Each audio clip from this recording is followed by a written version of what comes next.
What's poppin', nerds and virgins?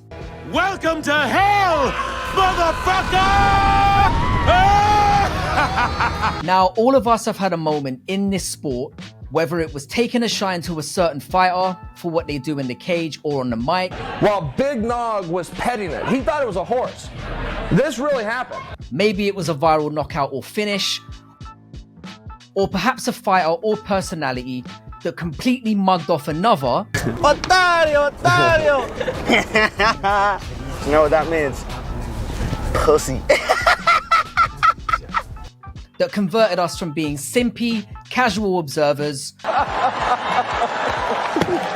to obsessive, compulsive, hardcore chads that go balls deep into this wacky sport in every way that we possibly can. I don't want peace. I want problems, always. So for this one, I asked every MMA content provider I know what was the very moment where that flip was switched for them. As always, like and subscribe, and more importantly, get involved and share your experiences too in the comments. It's greatly appreciated. So let's see what people had to say. There were definitely a few experiences and answers that I really was not expecting. Ew! What the fuck? What's up, guys? This is Wyatt from Fight Society. Good to be back on the channel again. The fighter that made me a hardcore fan of MMA, as corny and casual as it is to admit this, it's Conor McGregor. When you sign to fight me, it's a celebration. You ring back home, you ring your wife. Baby, we done it. Break out the red panties. I was somebody that played baseball for most of my life, came around to the sport later. I wasn't into MMA my entire life. The glitz, the glamour of Prime McGregor, we all know it. Conor versus Aldo. Pussy. Jackson smiling. Oh no! He slapped! Conor versus Khabib. Yeah, message. Yes, like I don't type the blokes, mate. It's not my thing. Conor versus Mayweather. He's in a fucking tracksuit. He can't even afford a suit anymore. That like 3 or 4 year stretch, whatever that was, 2 or 3 year stretch, UFC 205. Conor, you tweeted out with the video, that jump shot, that your confidence comes from your big ball sack. Can you elaborate on that? All of that, all those legendary moments, the Nate Diaz fights. Nate can only count to 5. 10.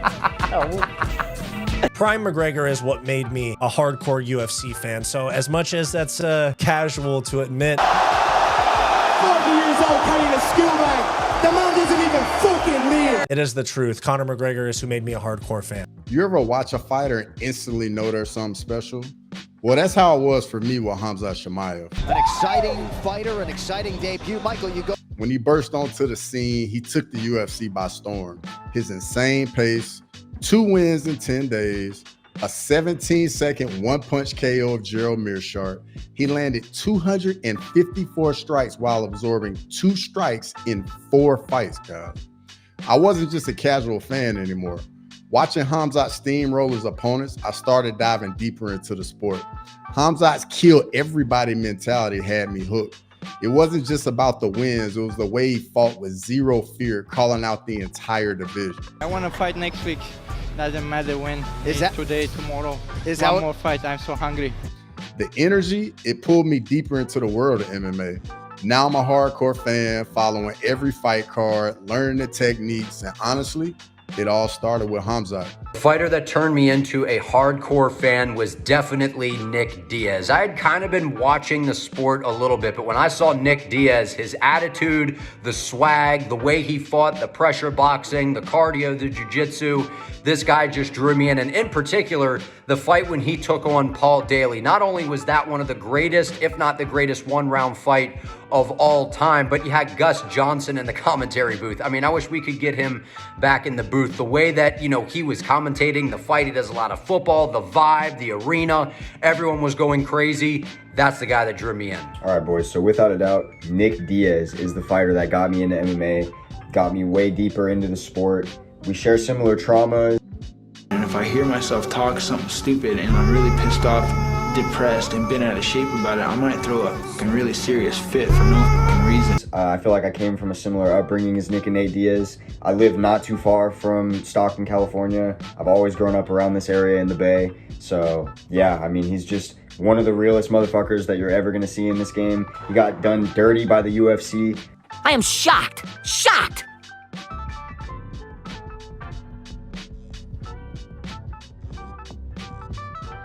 Well, not that shocked. We're never gonna forgive Dana White for that shit. It's always fuck the UFC for how they did Nick Diaz. He's just one of the GOATs, man. And if you don't know why, go check out his fucking career, bro.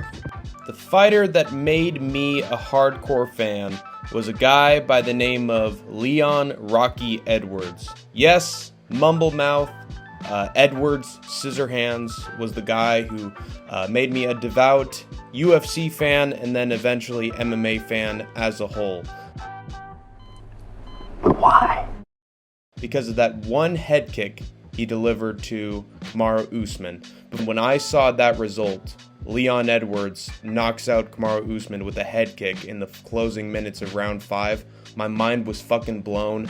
I couldn't believe it was even fucking possible for us to have a finish that late into a fight in such an upset, in such a huge title fight. And I just thought to myself, if he can get that fucking head kick and turn the world on its head, I gotta keep watching to see it happen again. And so I've watched every single UFC show ever since so that I could see a result as unpredictable and unbelievable as that moment from Leon Rocky Edwards. And I saw it a few months ago when Max Holloway knocked out Justin Gaethje with 1 second remaining. So this sport continues to surprise me. Well, I wouldn't really say that a specific fighter made me become like a hardcore fan, but the fighter that really got me kind of lured into MMA more was Bryce Mitchell. Who? And I'm not kidding. Bryce Mitchell was just the funniest motherfucker on Tough. You know what a squirrel is? Like a squirrel? It's like a rat. Like a rat lives in a tree. You know, shooting bow and arrows and teaching them how to choke out deers and stuff like that. And I just tackled it and started petting it and started taking pictures with it. This is my guy. He's a funny southerner, you know, has like some crazy skills on the ground. And I saw him and I was like, bro, this is my guy.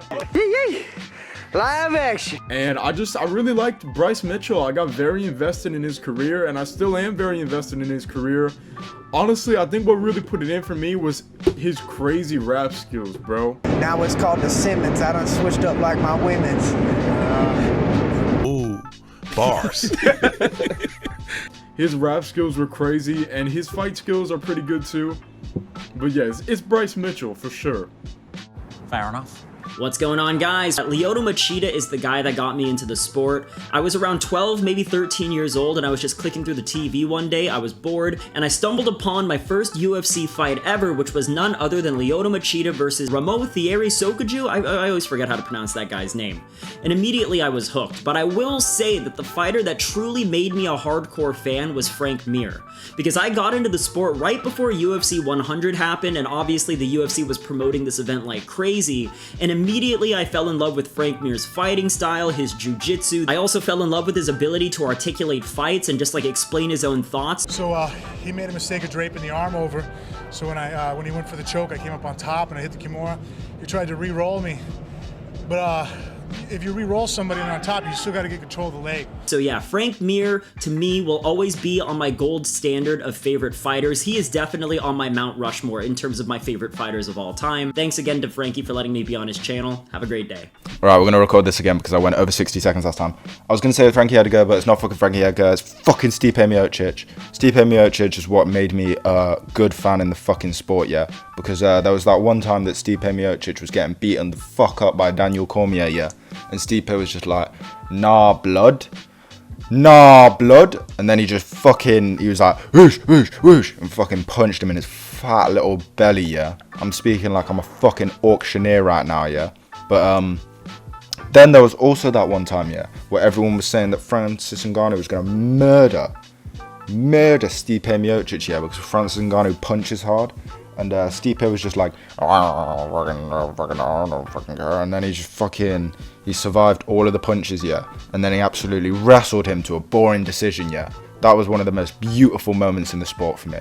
Okay, I'm under 60 seconds. That's good. Subscribe to Paradox the Chad. Subscribe to Paradox the Chad. Subscribe to. G'day guys. I have to admit, I'm a Conor McGregor baby. I came into the sport exactly when Conor McGregor was on the rise, when he knocked out Jose Aldo.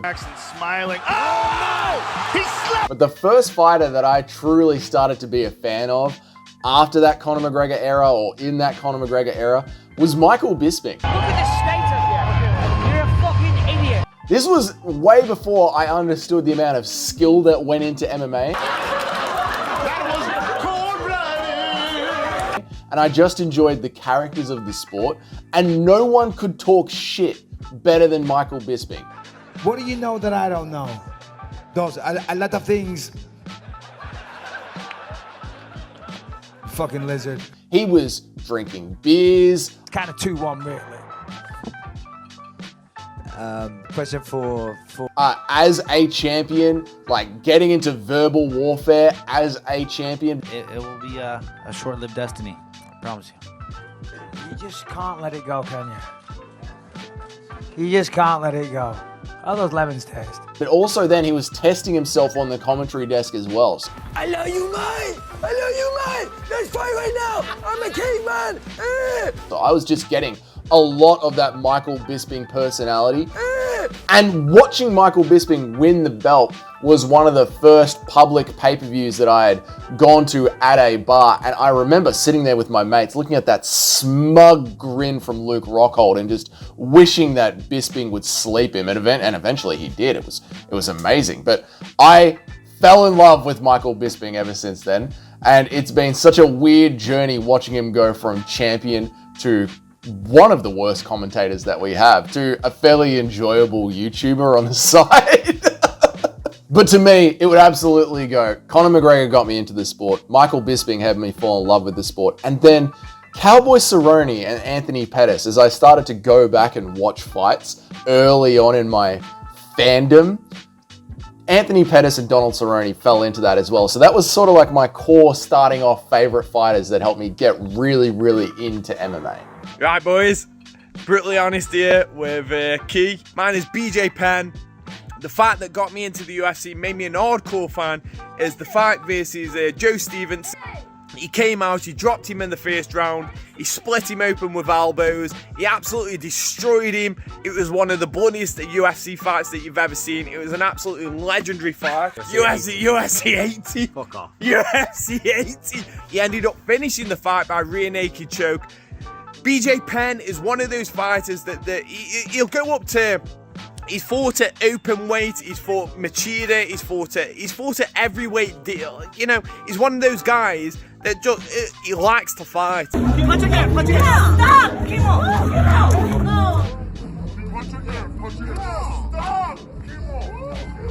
BJ Penn. BJ Penn. BJ is good for one thing.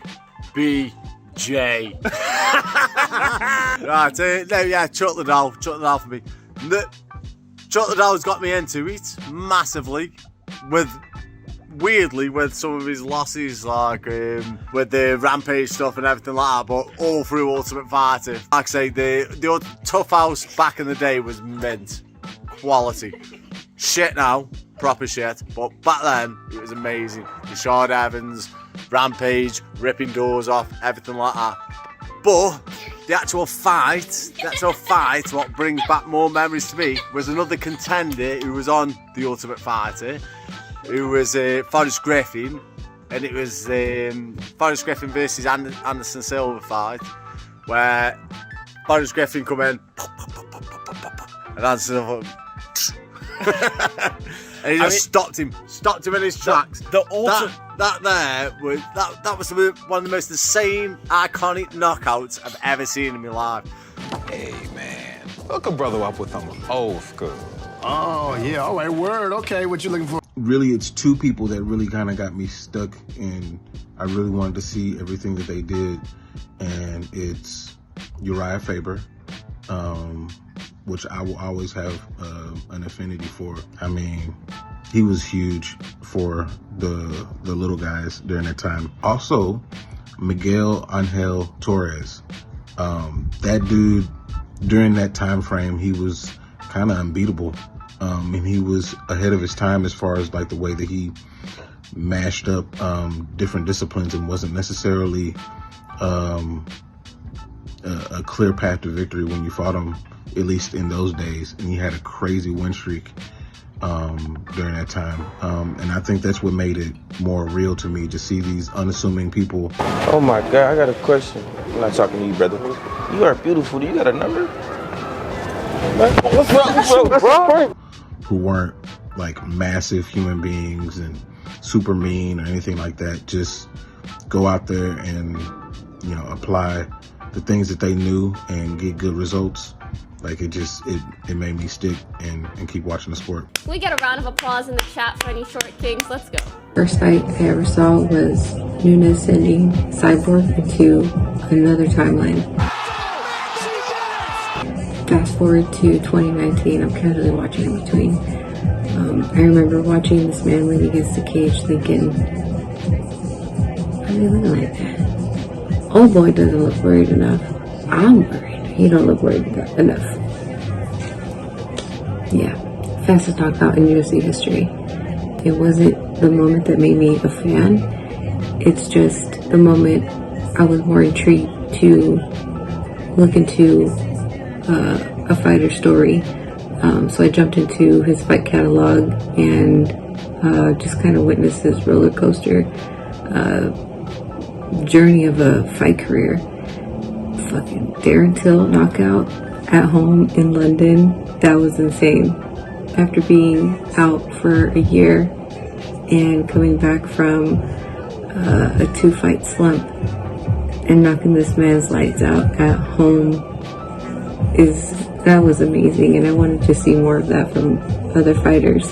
Not to mention, you know, witnessing the birth of three-piece Minnesota. That was insane. But he put his hands up like this. Where I'm from, if you do that, you're gonna punch me in the face, and that's not gonna happen, you know. So I had to give him the 3-piece with the soda, and then just glide out of there. Listen, he's not like my favorite fighter, you know. That fight with Askren isn't the best fight out there either.